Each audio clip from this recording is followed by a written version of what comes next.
Fala aí, pessoal, tudo certo? O professor Dalma Azevedo de volta com você. Mais uma aula aqui de revisão para o TSE em cima de questões. Mais ou menos o que eu estou produzindo no meu programa de revisão por questões, só que lá é diferente, né? Lá é uma aula ao vivo, a gente está em contato direto, o pessoal tira dúvida na hora, a aula fica gravada, disponível ali o tempo todo, contato comigo, com a minha equipe toda. Mas para você ter um gostinho de como funciona o programa de revisão, trago para você aqui algumas questões da nossa queridíssima Lei 14.133 de 2021, que é a nossa nova, já não é mais tão nova assim, Lei de Licitações e Contratos, tá? Nessa aula especificamente eu vou trabalhar só a parte de licitação.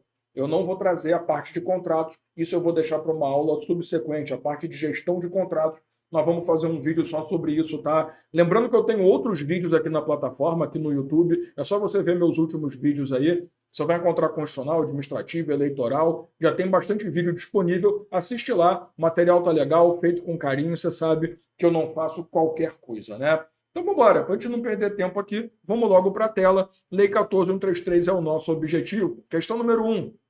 Com base no disposto na Lei de Licitações e Contratos, julgue o item subsequente. E ele fala: os casos de dispensa de licitação previstos na lei em comento, né, em observação, em destaque, não são, em princípio, passíveis de interpretação ampliativa ou de outros mecanismos hermenêuticos para ampliar o alcance da lei. Isso aqui é o seguinte, galera. Quando você fala em hermenêutica, é interpretação.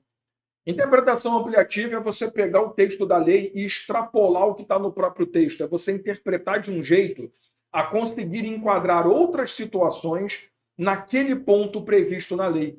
Tá? Então você, normalmente a lei ela já tem um objetivo, ela cria o regulamento, o requisito, tal, e você interpreta de um jeito que você consegue aplicar aquela lei em outros casos que a priori não seriam aplicados. Isso seria uma interpretação ampliativa. Tá? É um dos mecanismos de hermenêutica que a gente tem. A gente tem vários outros. Claro que você não estuda hermenêutica porque não tem importância para a sua prova. Mas é bom que você entenda o que ele está querendo dizer. Ele está dizendo que os casos de dispensa de licitação, eles não podem ser interpretados, eles não podem ser ampliados, sendo ali, então, um rol que deve ser seguido exatamente. Galera, olha só. Quando se fala em contratação direta, nós temos dois casos de contratação direta, né? Dispensa de licitação, que aqui entra a licitação dispensada, a licitação dispensável, e inexigibilidade de licitação. Pois bem, já está muito bem definido que os casos de dispensa de licitação são, sim, um rol taxativo de condições. Não à toa, quando você pega a licitação dispensável, tem inciso para um caceta. Porque ali é um rol taxativo. O que significa um rol taxativo? Que você não pode ampliar a interpretação. Que você não pode aplicar em outros casos que não sejam aqueles detalhados na lei. Agora, quando você fala em inexigibilidade, ele tem um rol exemplificativo. Então, aqui sim caberia uma interpretação extensiva, ampliativa. Aqui sim caberia a técnica de hermenêutica. Então, veja, a questão está afirmando que caso de dispensa não é passível porque é um rol taxativo. Perfeito. É exatamente o que eu acabei de falar para você. Se ele tivesse falado dos casos de inexigibilidade, estaria errado. Mas como ele falou de dispensa, certo. Beleza, gabarito certo. Questão linda, bonita. Sebrasp, tá? Por isso que eu bato na tecla, não adianta ficar só memorizando a lei. Se você não estuda, se você não entende, se você não contextualiza, a Sebrasp vai te dar uma rasteira. Isso é certo. Tá?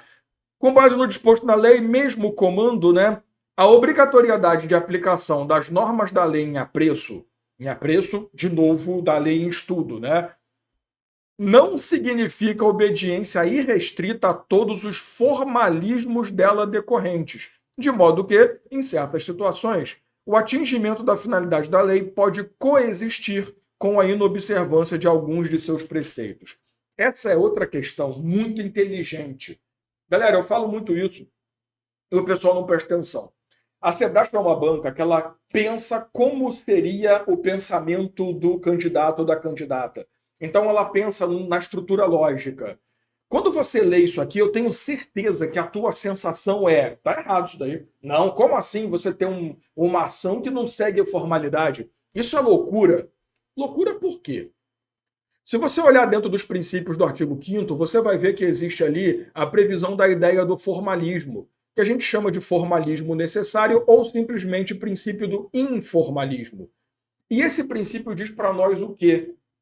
A formalidade, ela é... O que é formalidade, né? É toda aquela etapa legalmente estabelecida. Ah, eu tenho que pegar um papel, o papel tem que ser do tamanho tal, eu tenho que escrever com letra de forma, com letra de não sei o que lá. Isso é formalidade, quando você tem toda uma sequência de etapas a seguir para que aquele ato seja considerado válido. Ah, eu estou estudando processo legislativo. Como é que se produz uma medida provisória? Tem uma formalidade. Entendeu a lógica? Isso é formalidade. Tá? Como é que eu faço uma contratação por licitação? Tem uma formalidade, tem as fases a seguir, cada fase tem características, isso é formalidade. O formalismo, ele é uma consequência do Estado burocrático de direito, que era um Estado que a gente tinha adotado até 1998, em que a gente teve uma alteração do Estado de direito para o Estado gerencial. Tá? O Estado gerencial é aquele que se preocupa, sim, com a burocracia, mas muito mais com o resultado. Então, o Estado burocrático, a formalidade, ela é absurda e essencial. E se não seguir todas as etapas, danou-se. O Estado gerencial, não. O Estado gerencial, ele entende que a formalidade só deve ser cobrada quando ela for essencial. Se ela for uma formalidade que, no fundo, não vai impactar nos efeitos legais do ato, a não observância daquelas formalidades ali meramente, sei lá, em encheção de saco, não afetaria o ato em si. E a Lei 14.133 fala exatamente disso se você olhar o artigo 12 da lei.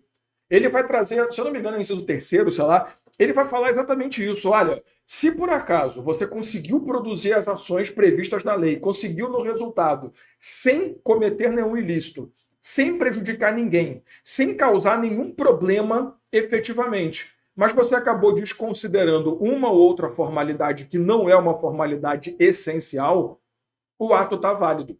Repito, o nome disso, princípio do informalismo, também chamado hoje de princípio do formalismo necessário, que é um nome que eu acho muito melhor, porque ele realmente aponta o formalismo só deve ser consagrado quando necessário. Inclusive, daqui tem um ponto interessante, tá? O formalismo necessário nos ensina que, para a administração pública, o formalismo é regra. Para o particular, o formalismo é exceção. Deixa eu explicar isso melhor.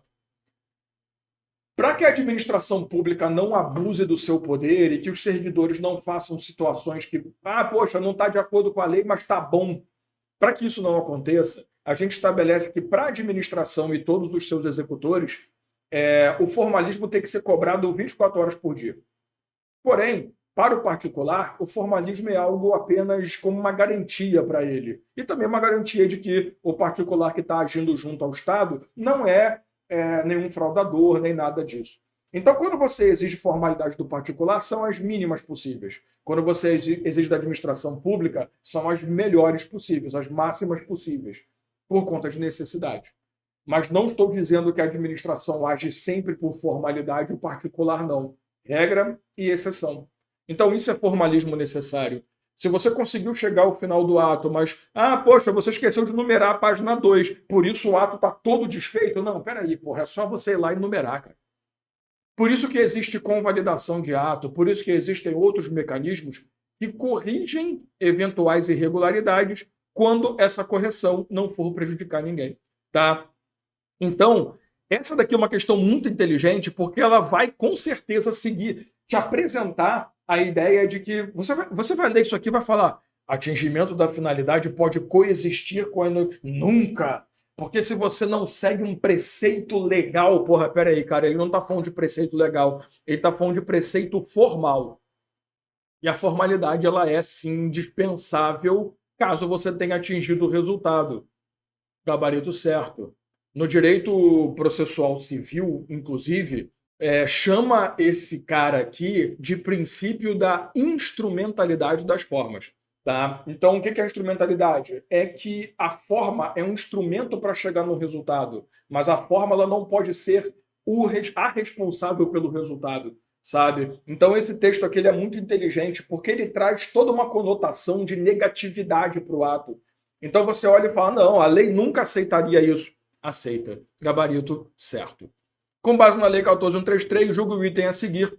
Quando não se tratar de inexigibilidade de licitação, a locação de imóvel se dará por dispensa. Parei. Isso aqui também é uma questão até certo ponto inteligente, principalmente que pega quem estudou na época da Lei 8666 de 93. Uma das maiores críticas que a gente tinha é que a contratação direta de locação de imóvel, quando... Só para deixar claro, se a administração vai alugar um imóvel, é óbvio que ela tem que licitar, por uma questão de informalidade, por uma questão de princípio da impessoalidade. Porém, existem situações em que aquele imóvel ele é perfeito para atender a demanda do Estado. Só ele, em todo o território, tem as qualidades que eu preciso para poder executar aquilo que eu estou buscando. Então, nesse caso, a nossa lei de licitações, ela sempre trouxe a previsão de que você poderia contratar direto. Então, assim, a locação de um imóvel depende de licitação, salvo se for um imóvel que tem características únicas e que atendam à administração de forma plena. A grande jogada aqui é que da Lei 8666 era um caso de dispensa. Isso era uma crítica grande que a gente fazia. Hoje, com a 14.133, foi corrigido e isso virou caso de inexigibilidade. O que a banca fez? Juntou os dois. Falou que, se não for inexigibilidade, pode ser dispensa. Não, dispensa nunca vai ser. Então está errado por dois lados. Primeiro, se não cabe inexigibilidade, não cabe nada. Tem que licitar. E segundo, a regra é licitar e não contratar direto. Então você pode escolher o motivo para dizer que essa alternativa está errada. Tranquilo? Questões legais? Questões boas? Isso é uma questão de revisão. Se você não consegue entender a diferença de uma questão de fixação para uma questão de simulado, para uma questão de revisão, você não está fazendo o trabalho correto. Por isso que eu criei o programa de revisão por questões, em que eu mostro como que você tem que lidar com essas questões. E nessas aulas que eu estou disponibilizando para vocês, eu estou mostrando uma ideia de como eu trabalho lá no programa de revisão. O programa já iniciou, já tivemos a primeira aula, foi uma aula comigo, tá, de Direito Constitucional, mas essa aula fica gravada, você tem acesso ilimitado até um mês depois da prova, se você precisar ali de uma ajuda para produzir um recurso, por exemplo, tá? Não tem babaquice com a gente, você só tem 3 cliques na aula, só pode assistir 3 vezes, nada, assiste quantas vezes quiser, não tem essa frescura, tá? Então, acesso ilimitado, aulas gravadas, as aulas são sempre ao vivo pelo Zoom e você tem contato direto comigo e com a minha equipe de professores e professoras.